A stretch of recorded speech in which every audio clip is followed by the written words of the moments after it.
hasn't got done yet, right? Help me out, DJ. Oh, DJ.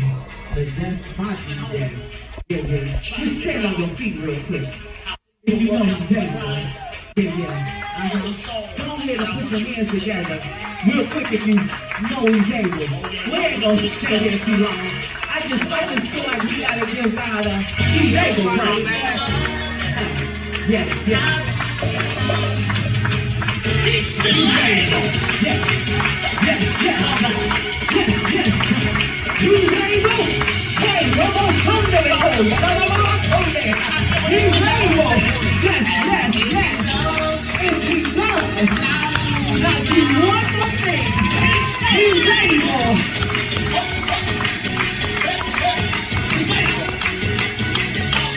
When the enemy comes up on me, and he grabs my back, and if he does,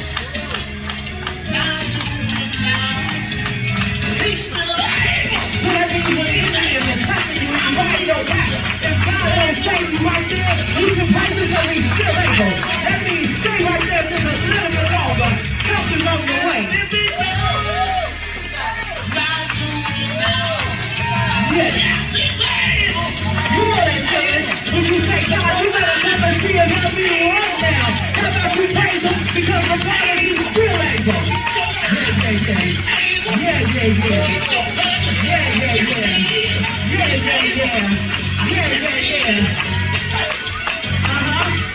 Some of y'all should be praising God because his kids graduated. You didn't think they was going to make it. Oh, but he's able.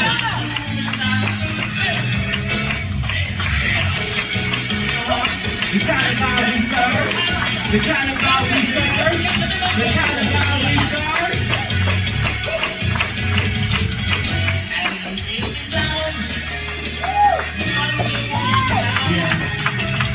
Yeah. He's able. Able to do exceedingly abundantly above all. Able to deliver. Able to set free. Able to want. Able to plan. Yes, he is. Yes, he is. Yes, he is. He's able. He's able. He's able. He's able. He's able. He's able. He's able. He's able. He's able. Robo Sunday, baby. Both young and clap a little bit harder. He's able. He's able. He's able. He's able. Now my Sunday. He's able. He's able. He's able. Y'all don't even know what's going on. There's a shifting in the atmosphere. He's able. He's able. He's able. Canta la soya. Viva el sol de Beethoven. La voz tiene la razón de ella. Able God. Yes, God. Able God. Yes, God. Able God. Yes, God. Able God. Yes, God. Roma Soya. Roma Contia la Masoya. Deve Contia la Masoya.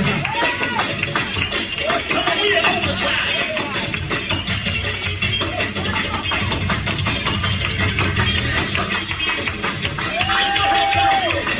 Right there. Right there. Right there. Right there. Right there. Right there.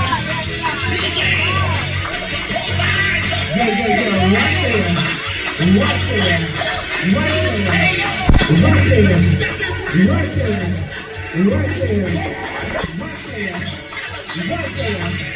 Right there. Right there. Think about where you were. Think about where you were 2 years ago. Is he not able? Think about your finances. Is he not able? Yeah. I dare you to take a look back. I dare you to take a look back and see how far he's brought you. You don't know he's able? Can't nobody praise him like you can. He's able. He's able. He's able. Yeah.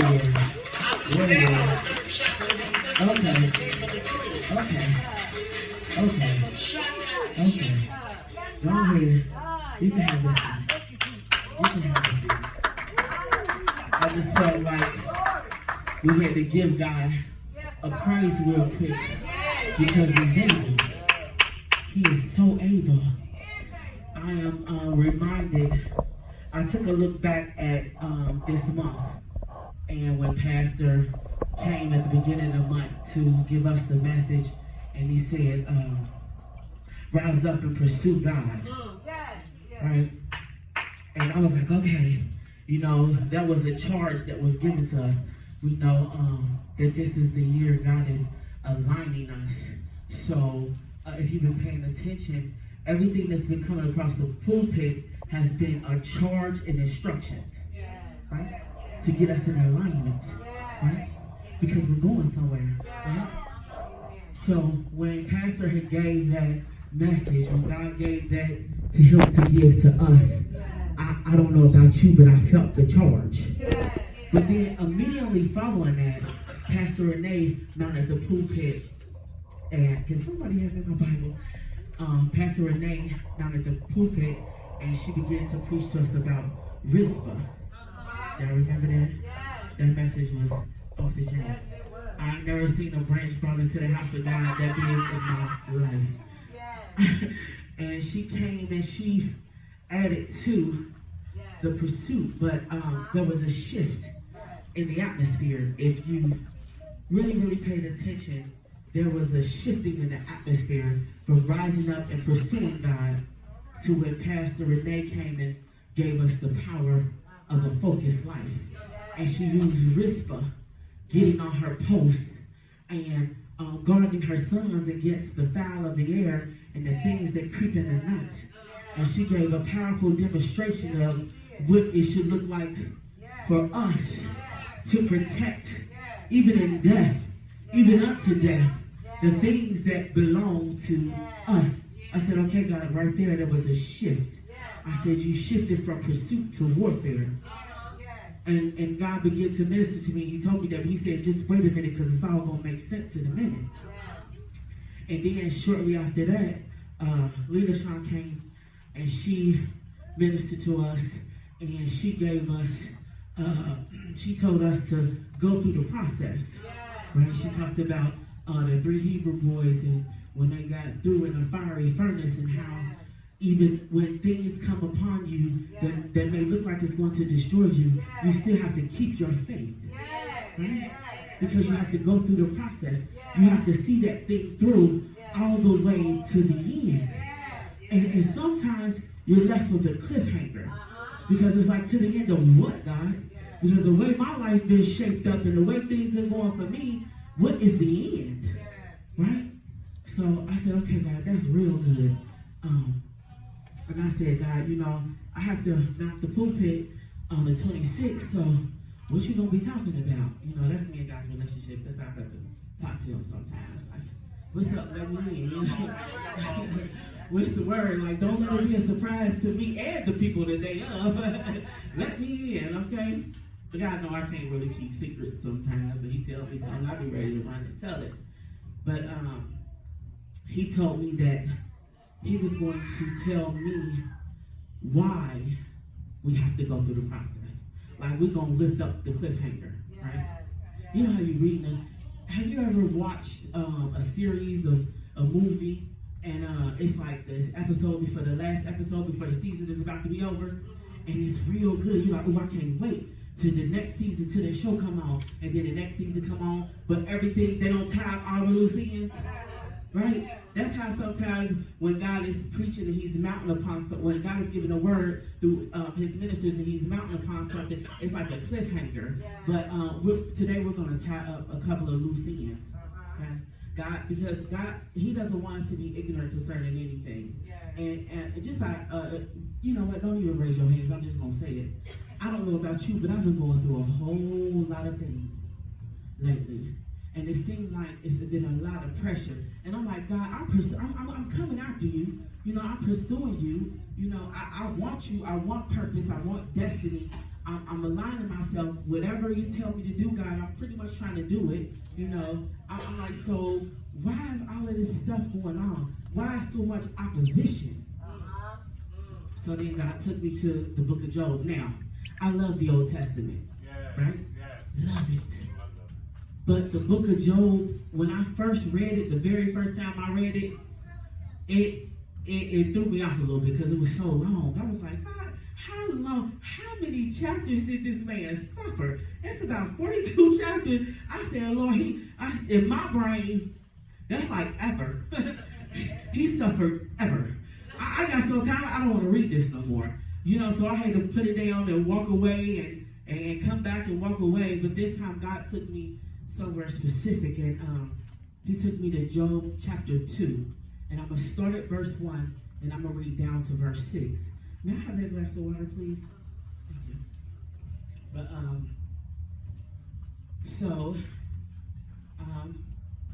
you can stand if you like when you get to Job chapter 2, verse 1 through 6.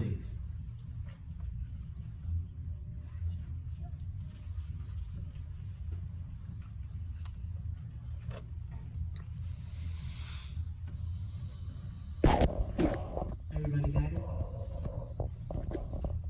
Almost. Amen.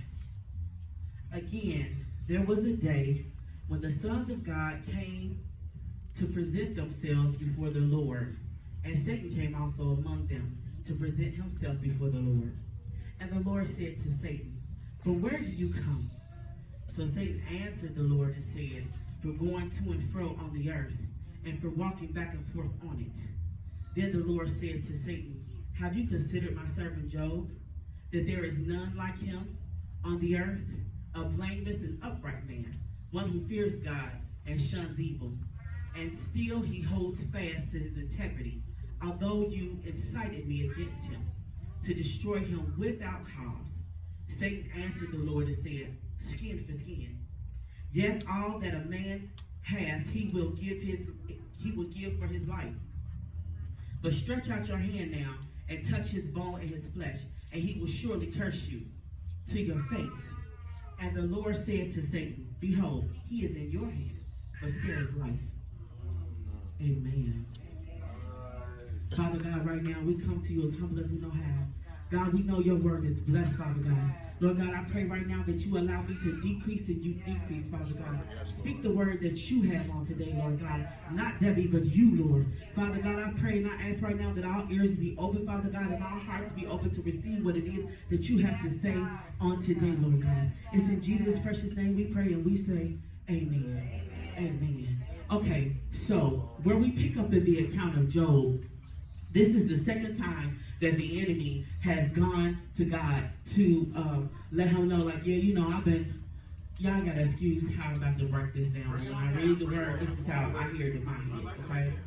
So this is the second time that the enemy has gone to God and said, you know, look, I've been running around doing my thing, and, you know, I just came up here to let you know this is what I'm doing and what's going on. But the thing that was baffling to me is that God had to say, have you tried?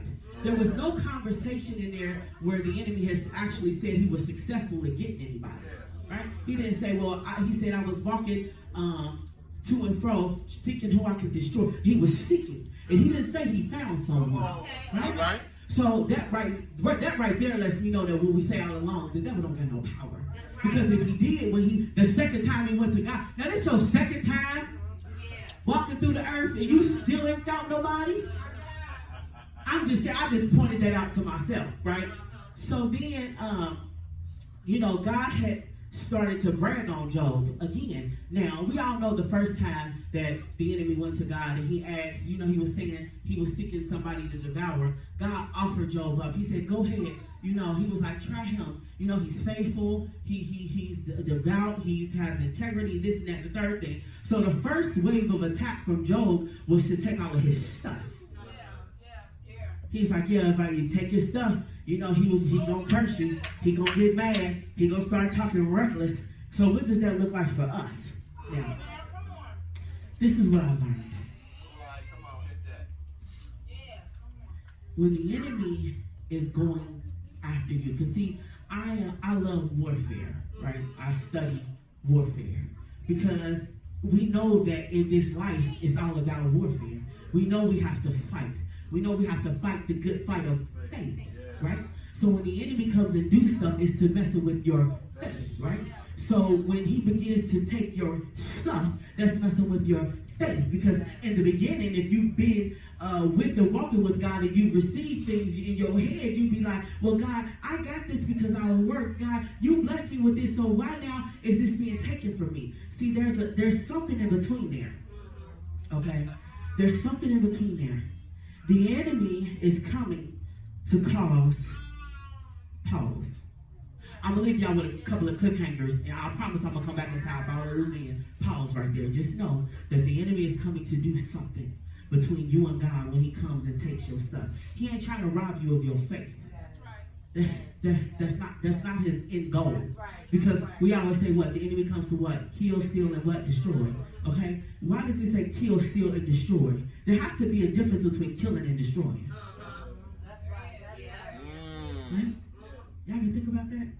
Kill, steal, and destroy? Because if you destroy something, if I destroy something, it ain't coming back from wherever I put it. Right? So why does it say kill, steal, and destroy? Pause. Put a pin right there.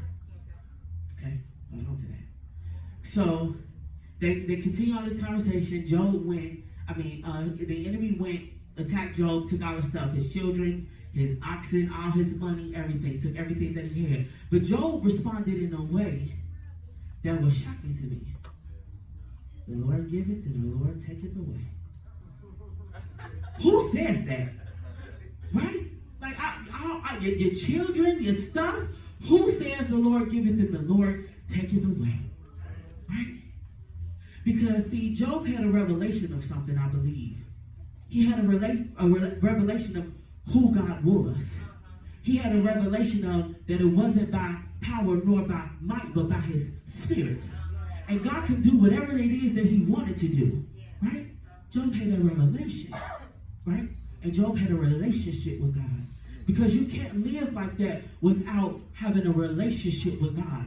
Because of the fruits of the Spirit, right? You got to know the Spirit to have the fruits of it, right? So he was in a relationship with God. Okay, put a pin right there. So now we're looking at the second time the enemy came to God. And he told him, he was saying, I've been walking through the earth, doing my thing, seeking no I can devour. And again, God said to him, well, have you tried? I said, now why? This is my thing. Why did God say, have you tried my servant Job when he already know he tried him the first time? Why did he redirect and say, have you tried my servant Job? What is it about being tried? See, when I think in my mind about being tried, it's like when my daughter be messing with me and she do stuff and I'm like, oh, you trying me. You want to see if I'm gonna go off. You want to see if I'm gonna do this. But when it was something different about the try that God used. Because the scripture tells us that after you've been tried in a fire, you come out as pure gold. There's a difference between somebody trying you and God trying you. See, in reality, when God said to Job, have you tried him? God knew that there was something on the other side of that. See, the enemy thought he was working his plan, but God was working his plan all along. And see, sometimes God has to redirect your enemy to get you to where he needs you to be. All right. Because that fool walked up in there and was like, I've been going through the earth seeking who I can devour. Seeking who I can devour. God had to redirect him. Like, try this. Go try this one. Do what you can. But there was an interesting twist in this conversation. Because the enemy said, skin for skin. A man to give away everything he got to save his own life. Right? People be like, I die for my kids. I would never say that because I never want to be tested on that. So the enemy was on to something when he said that. You do want to say, don't nobody want to die. Even though we know about heaven, we know realistically, your human side kick in. Like, I don't want to go, So this conversation to me was very, very interesting about how he said skin for skin. He'll give up everything he has to save his own life. And then down in the scriptures, God had told him, he said, well, okay. And then the enemy told God, he said, if you stretch forth your hand, pay attention to this. I'm going to read this so I can be a little bit more accurate with what he said. He said, and the enemy told the Lord, he said, but stretch out your hand now and touch his bone. and his flesh. He said, and he will surely curse you to your face. And then the Lord said something that baffled me. He said to Satan, behold, he is in your hand, but spare his life. Right? So why did the enemy tell God, like, you stretch forth your hand to touch his bone and his flesh, you do it. But then God said, no, you know what? He's in your hands. You know, do what you gotta do, but spare his life. That conversation was very, very interesting to me. You know, because I was like, well, God, why did you just do it? You know, why did you just go ahead and, touch Job and take Job through whatever it is that he might have had to go through? And God reminded me, he said, Debbie, if I do a thing, it's done. My power is not to be played with. That's right. I said, okay, God, I get it. He said, but the enemy is powerless. He said he can access you all day long. He can give you problems all day long. But the powerful part was this. He told the enemy, he said, go ahead, he's in your hand. Do what you want to do to his body, but don't do nothing with his life. I'm not giving you his life. So the title of this sermon today is Access Granted, Death Denied. See, listen. The enemy can access you on a certain level. He can mess with your stuff. He can try to take your stuff. He can even make you sick. But I heard the Bible say this sickness is not unto death. He can do a lot of things, but kill you, he cannot. That's why I had you clap your hands and thank God, because he's able. Because the song said even if you don't do it right now, he's still able. You just gotta wait a little bit longer. Listen, pay attention to this. If that didn't get you, this will. Watch. Later on down in the scriptures with Job began to curse his own life, right? Right? Job was like, you know what? I don't want to be here. I cursed today. Why didn't my mother hold her knees together? He was talking reckless. He didn't want to be alive. And when I began to look at the scriptures, I saw something. I saw that spirit of suicide. I said, God, that thing is prevalent right now. And God began to minister to me, Debbie. He said, listen, he can mess with you, he can do things, but he can't kill you. So he will push you as close to the edge as he possibly can to get you to jump. He can't do nothing, so he's trying to make you do it. That's why that spirit of suicide come on the anointed ones of God so heavy. But this is the key thing. It don't work. I've heard a lot of anointed people say, I wrestle with the spirit of suicide, but God. But God. Watch this. Because I see right now, okay, watch this. So, when Job went through what he had to go through, and the enemy was doing what he had to do, the next thing after he attacked his body, you know, his wife started tripping. You know, she was like, just curse God and die. Listen, I'm about to give y'all a little tidbit God gave me just this week. When you enter into a warfare, when you are pursuing God, when you position yourself like Rizpah and you say you're going to fight no matter what, when you made up in your mind that you're going to go through the process, guess what? The people around you are inducted into a warfare they don't even know about. See, we like to run and say, oh, the enemy is using you against me. I got to do this and I got to do that. But they didn't ask to be a part of it. His wife didn't say she wanted to be a part of that. It's just by chance she wasn't chilling with the kids when they got killed, because she might have been dead too. But she didn't ask to enter into that warfare. So the thing that God has shared with me, Debbie, is when you take a position to pursue God, it's not that the enemy has drawn a line to make people attack you. You just got to look at them and cover them too. God told me, he said, I've given you all the tools that you need to cover you and everybody around you. Because if they're in your life, they're there for you to protect them too. Because guess what? The enemy is working on them too, unbeknownst to their own self. That was just a little tidbit I wanted to give y'all pushing forward. So when your kids start tripping and your spouse start tripping, just remember you said yes. So subsequently they said yes too. All right. I just wanted to lay that right there, and you know, just to let you know. So yeah, that's where I got it. So I ain't gonna, yes, baby. Because this week has been a trying week for this sister right here. I almost was like, listen, I don't want to preach Sunday. I was like, God, fall in that place, throw your weight around, let the spirit of prophecy go forth, just not through me. And then we all get a word and can leave, and I don't got to back the pulpit till sometime later on down in this year. God said, no, sis. But one thing that God had to show me through this week, and everything that we were going through, James and I, is it okay if we were going at it, like, and I mean, we've been in bliss since we started dating. It's been bliss, like, oh, I love you, Pooh Bear. I just love you so much. This week, I was like, boy, you say one more thing. We don't talk about calling it off. I can't go there, but something's going to happen. And Coach kept telling me, like, Debbie, the old Debbie has to die. I'm like, if you say one more thing, she is going to be resurrected with power and demonstration. I'm like, it's going to be on the flow because, but it was the enemy. And that's what God shared with me, Debbie. Just because you said yes and you're moving forward, he got inducted into warfare he didn't even know nothing about. Warfare that wasn't a part of his life before he linked up with you. You have to be sensitive to the spirit because, yes, he is your protector. Yes, he is your provider, but you protect him spiritually. You got to cover him too. So I can't go at his head and be like, be quiet, I got to preach. Don't play that. Don't say that. I got to preach. God says, it's not all about you. Are you not a servant? That's good.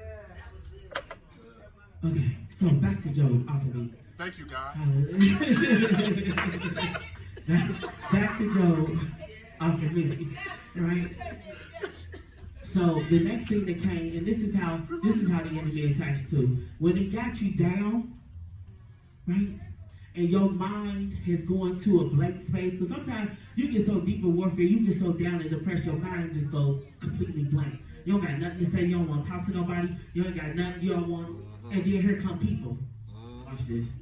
Here come all Job's friends. At first they sat there and didn't say nothing to him.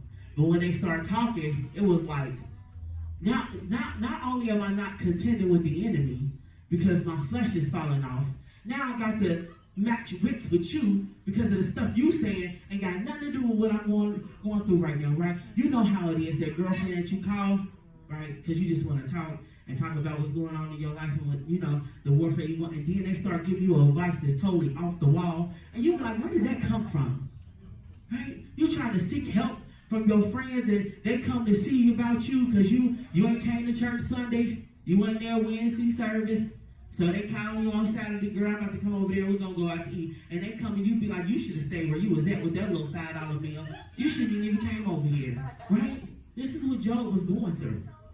This is what he was going through. And all the while, it was because God pointed the enemy to him. God was bragging on Job. See, listen, when we go through stuff, we be thinking that God is punishing us. Oh, God mad at me. I did this and I did that. And now God mad at me, so he's punishing me. That's why I'm going through this. Oh, I should have prayed more. I should have tithed more. I should have did this. I should have. But the scriptures clearly say, have you tried my servant Job? There's none like him. And he started pointing out all the things about Job that made him like no other. Right? Each one of us is not made like each other. God sees something special in each one of us. That when the enemy comes, he said, have you tried my servant Leela Shaw? There's no other like her. She prays and worships me. She don't care where she is. She will pick up, stomp her feet. She'll fall out, lay out in the floor because she loves me. There's no other like her. Can't nobody lay out before me like she does. Have you tried Leela Shaw Booker?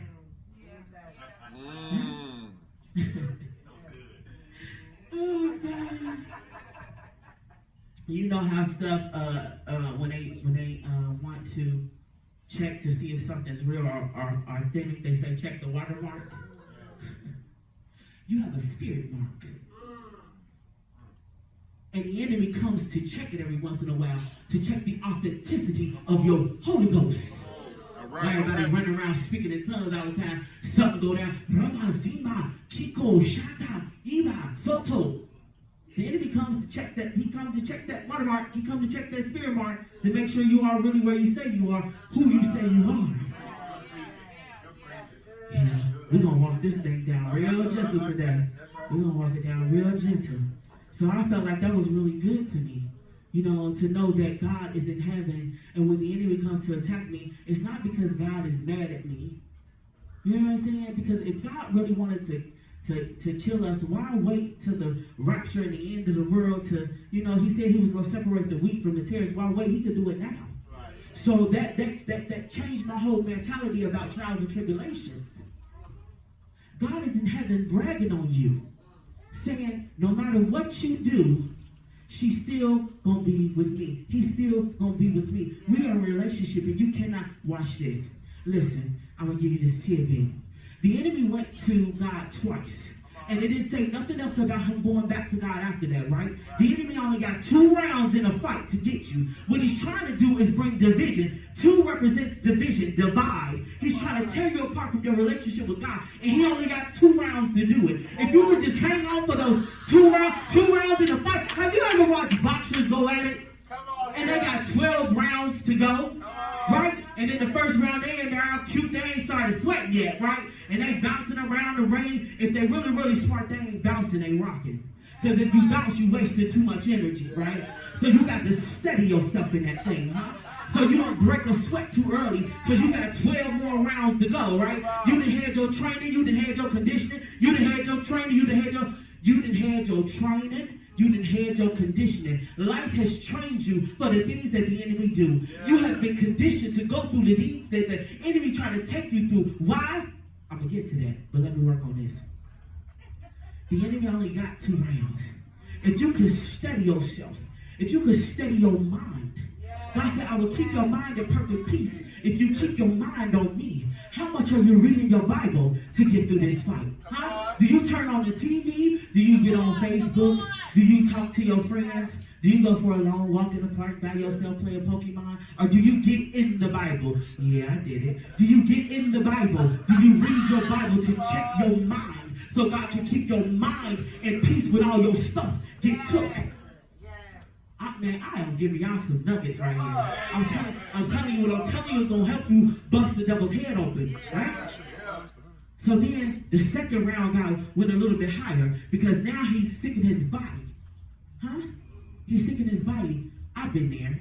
I've been through that. And you know, it's one thing to have a headache and have a cold and be in the bed and say, oh, I preach, so the enemy is attacking me. And this is no blow to anybody that's went through this because it's all real for all of us. On any level of warfare you go through, it's real, right?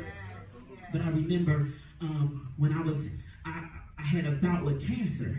And when I was going through what I was going through, I remember I had a stem cell transplant. I was in the hospital for 21 days. So for 21 days, I laid in the hospital bed, right? And the chemicals that they give you don't just mess with your body, it mess with your mind. Okay? You're not thinking straight, right?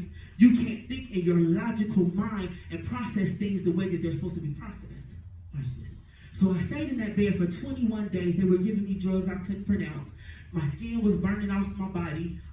Any fast-growing cell in my body was dead. I couldn't swallow anything because it hurt. My GI tract had literally burnt away. So if I swallowed, it would burn going in, burn going down, and burn sitting there, right? I couldn't wipe myself with wipes to clean myself up because it would peel my skin off, right? When I would go to the bathroom to use the bathroom, my body was so sensitive, I would pass out on the toilet. So they had to put me on this little ring thing that anytime I got up, one of the nurses had to come in there and see about me, right? So I laid in that bed for 21 days and I said, God, I want to die. I don't want to get up. I don't want to. My hair gone, my eyelashes gone, my skin burnt out. I don't want to get up from here. What type of life will I have after this? I got scars upon scars on my body. I don't want to do this no more. I feel Job when he was cursing the day he was born. I said, God, I'm supposed to be picking out nursery colors for my child, and I'm supposed to be sitting up here picking out wedding colors and getting married. I'm 30 years old. Why am I right here? What did I do to you? Come on. Jesus. But God, he was dealing with me because I made that room a coffin. I didn't turn on the light. I didn't want nobody to come see me. I didn't eat anything. I didn't drink anything. I didn't do anything. I just wanted everybody to go away. Don't mess with me. Debbie is trying to die. See, that's where Job was before his friends started coming and seeing about him. He was trying to die. And I feel him on that. But God. See, there's 2 things. When there's purpose in you, you can't die.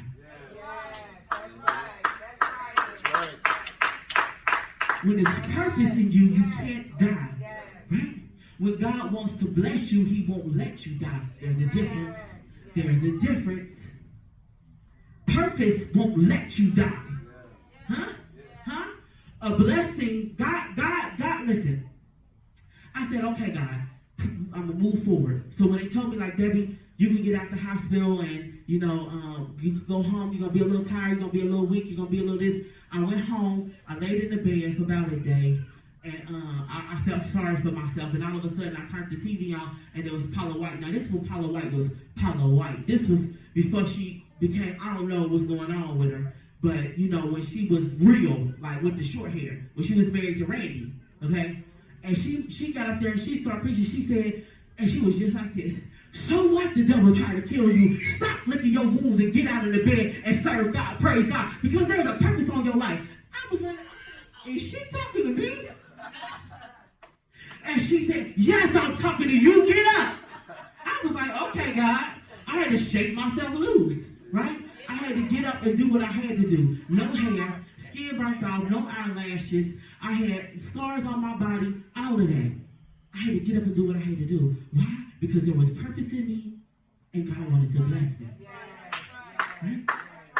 And that's the whole thing. The purpose with Job was to let us know. Us later, that's why they recorded it. Us later on down the road to let us know that trials and tribulations is not coming to kill you. The enemy has no power. He can access you, but death is denied. He can't kill you. This stuff that you're going through is not going to take you out. It's going to take you up if you let it. If you let it.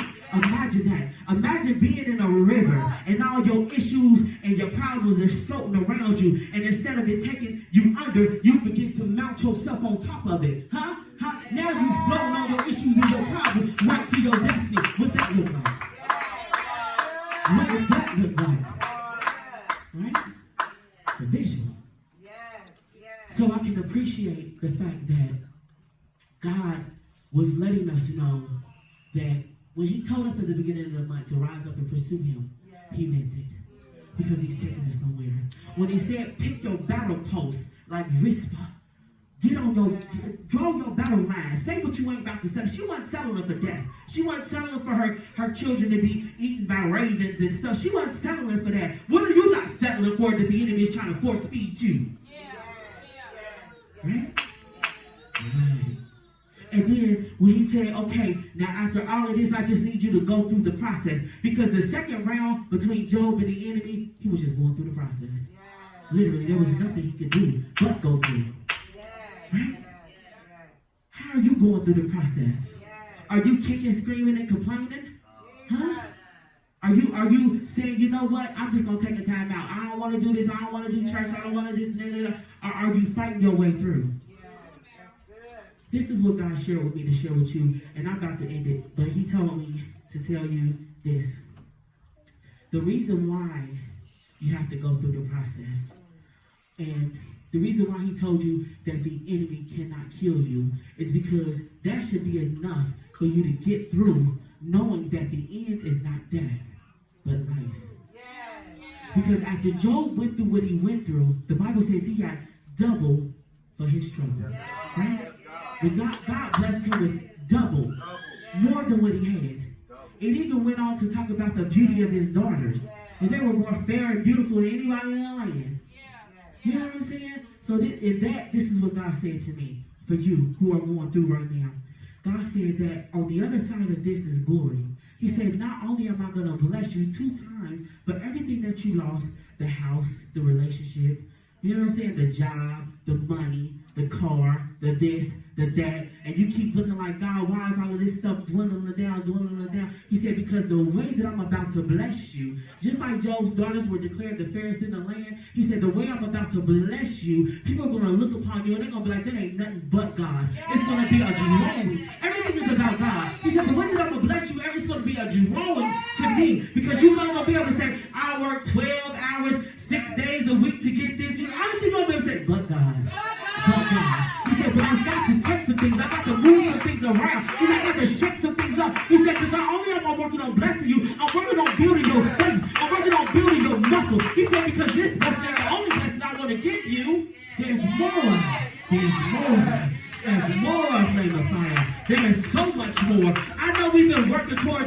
running and trying to get out of here and get to a building. But God said that there is so much more than just that building.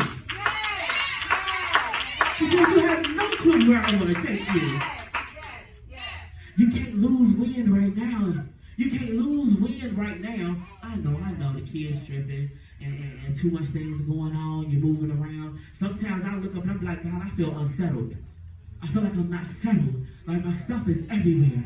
I just feel like I just want to get in one place so that I can build myself up, so that I can do this, so that I can get myself together. And God says, see, wrong.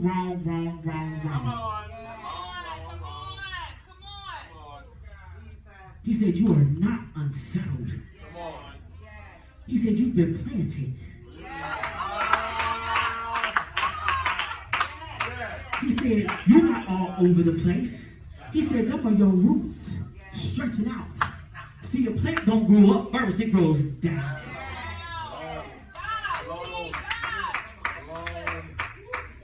And he said, and the next thing you're wrong about is the fact that you want to get you together. He said, this ain't about getting your life together. This is about me establishing you in the earth. There's a difference. There's a difference. There's a difference. That's why he come and he take you through things that rattle your logic. This is not about getting yourself together. This is about establishing you in the earth. Let me tell you, I'm about to show y'all something right here. Okay, guys. Okay. I'm gonna show you something. I'm gonna show you what establishing you in the earth looks like. Let me see. Let me get to it. Establishing you in the earth looks like. Let's see, Moses. Oh my God. How long he been dead and we still talking about him? Ruth. How long she been gone and we still talking about her? Huh? Job.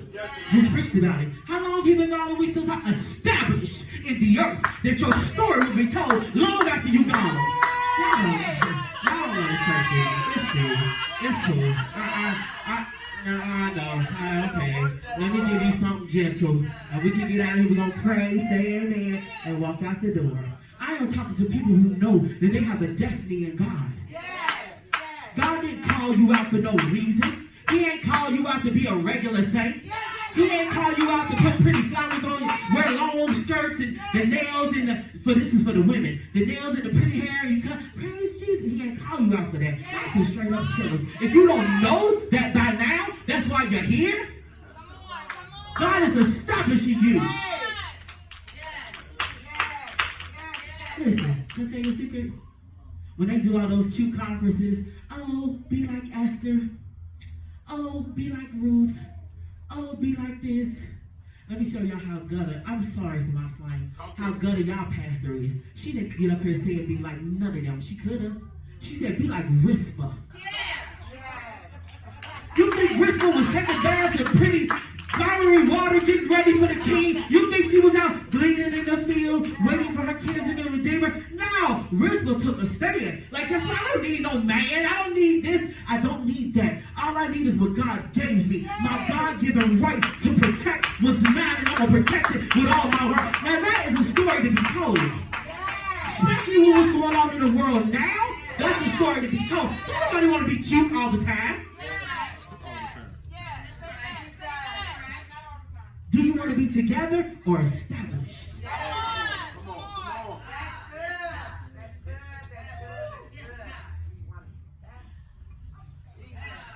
Okay, so that's what God was sharing with me today. Praise the Lord. Hallelujah. God is good. But I'm so serious. I'm so serious, even for the men, the way that you guys have been lining yourself up, there is so much more that God wants to do for the kingdom name. You can have the title king. I don't care about the what's coming behind it. You cannot have the title king and not be established. Every king in the Bible was established, because we still talking about it now, even the bad ones. But there's a certain place, and God here is trying to get you to. That's why I think, listen, some of the stuff that you had to shake off, I know it hurted. I know it got up under your skin. But God said it couldn't stand under your kingship. And not the king of kings, but it couldn't stand under your kingship in the ways God is trying to establish you. That's why he had to cut some of them things off. We always say everybody can't go with you. Everything can't go with you. Listen, God was taking me through a stripping process, right? He was taking me through a stripping process. I began to watch everything go. And I got to a point where I was like, okay, God, I know that if I got these things anyway but through you, it's got to go, because where you're taking me, everything that I have has got to come from you, because you are establishing me. I am not positioning myself to be, get myself together. I'm not trying to be together. I was together. January of last year, Debbie was together. I had a car. I had 2 cars. I was making good money. My baby wasn't wanting for nothing. I really wasn't wanting for nothing. You know what I'm saying? I was together. I was in a relationship. I thought I was. He was cashing me out. I could go ride around the city, pick you up. We could go shopping. I could spend all of my money, go home and re-up.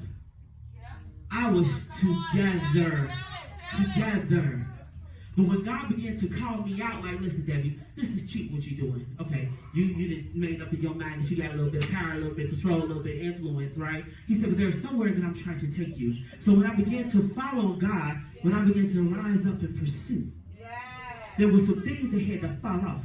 All of a sudden, my re-up, my connect, we start, I swear it was like the Tower of Babel. We started speaking 2 totally different languages, right? We arguing and fighting. I'm like, oh, this relationship is not going to last too long, right? So, boom, my little cash that was coming in, that's gone, right? My car was gone. I'm down to the car that he and I were sharing together. By chance, I got that, because I kept saying, God, even in this process, please don't let my feet hit the ground. God, I don't want to have to walk and catch the bus with my child. At least let me keep the car. He said, okay, keep the car. I kept the car, right? I went from making... I had about $1,000. I went from like $1,000 to $900 to $600 to $400 down to making $100 a month with my child. Come on. I was like, God, what is this? The last thing that I had was that car. And he took it. On the day that I wasn't even thinking about it being took, it got took. I took it to the shop, just wanted to look at it. They said, girl, you're going to have to sign a paper if you drive this car away, saying that we told you it's not safe to drive, so that we're not responsible if something happened to you. I said, now, if I got to go through all that, I'm going to leave this car here. And I began to say, God, come on now. What is going on? What is going on? Why am I going through all of this? He said, Debbie, I'm trying to establish you. He said, the stuff that you had, the things that you had, he said, you got them illegally. You can't go into this next level of life with stolen goods. Amen. You can't go into this next level of life with somebody else's wife. You can't go into this next level of life with somebody else's money. Y'all don't want to hear me touch this time. You can't go with stolen goods. Am I not the God that provides for thee? $100. It was December, Christmas time. I said, God, I got $100, baby. It's Christmas time, Lord. Listen, let me tell you, last year, my daughter had the best Christmas she ever had in her life. She got everything she wanted and then some, and I didn't have to pay out 2 pennies. God did that. God did that. Then he began to shift my mind. And he was like, okay, Debbie, I need you to think different, because there's something coming. There's something coming on the other side. There's something coming on the other side. If you don't abort, there's something coming on the other side of this. I marched clean into January, right?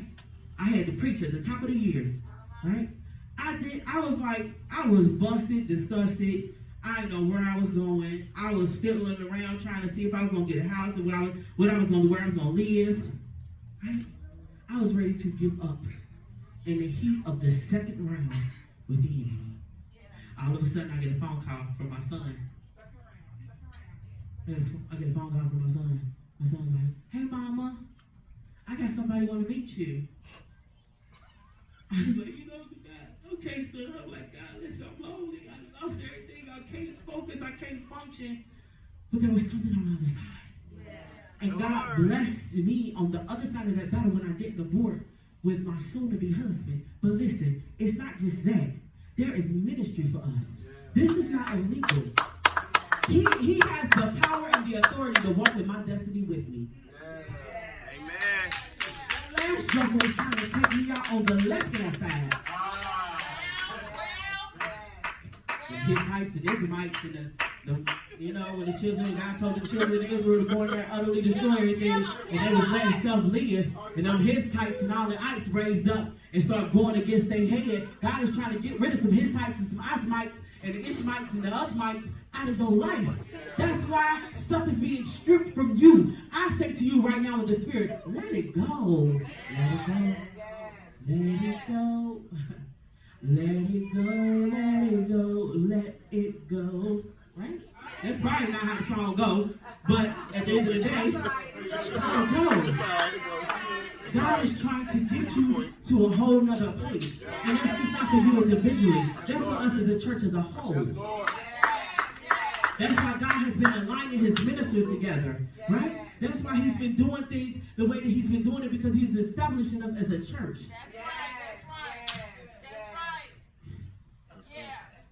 So, Flame Fire, I pray and I hope that you know, because I know everybody here is going through something, right? I know y'all, it's warfare. I know it's hard. I know you like, God, when is it going to end? But it's coming to an end. Glory is on the other side of this. I promise you. I say that in the office that I walk in. Glory is on the other side of this. For you individually and us as a whole. Yes, that's right, that's right. Go through it. Go through it. Because if the enemy is attacking something in your life, if he's attacking a specific area of your life, that's where God want to bless you. Yes, For me.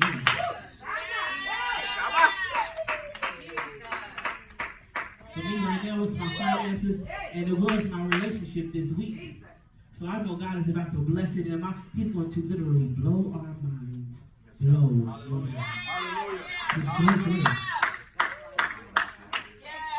I was wondering, like, God, I was so nervous coming out here today. I said, God, am I going to be screaming and shouting and doing this and doing that? He said, nah, this is a real easy word, Dad. It's going to be real gentle. A real gentle word. Drop a few nuggets here and let them know that what you're going through, just press through. Because I know, God, I've been here, and this and that and the third thing. I said, no, just give it to him. Because he's going to prove his own word. I don't got to pump and prime you. He's going to prove his own word. Right? So what did I say? For the enemy. Access granted, death denied. God is not trying to help you get yourself together. He is establishing you on this earth.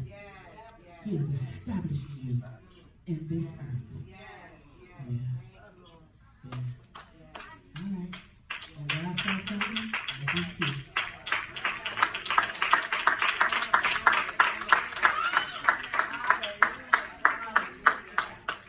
Great word. Hallelujah. Hallelujah. Ooh, that word was so good. So good. Credit access. Ooh. Yes, death denied. That was a great word, great word, great word. Hallelujah. How many know that that was a great word? Oh my God, that was so good. We bless you, woman of God. We bless you, prophet. Hallelujah. Hallelujah. Right now, anybody need prayer? Hallelujah. Anybody need prayer? We will pray with you. Hallelujah. Hallelujah. Thank you, Jesus. Glory to your name. Hallelujah. Hallelujah. There's glory on the other side. Hallelujah. We got to go through, y'all. We got to go through the process. Yes. Hallelujah. You got to go through. Hallelujah. Thank you, Jesus.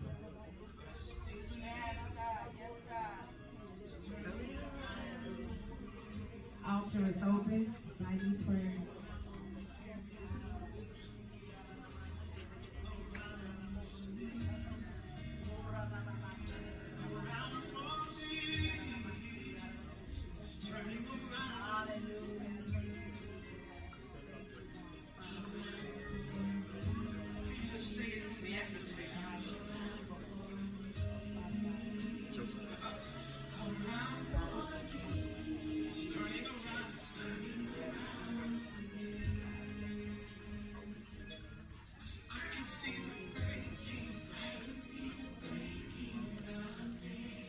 just want to encourage everybody in here that for prayer, that you allow the ministers to pray for you, that they pray your strength for the journey, that they pray your strength through the process. Because sometimes we feel like we got it together and we like, I don't need it, I'm cool right now.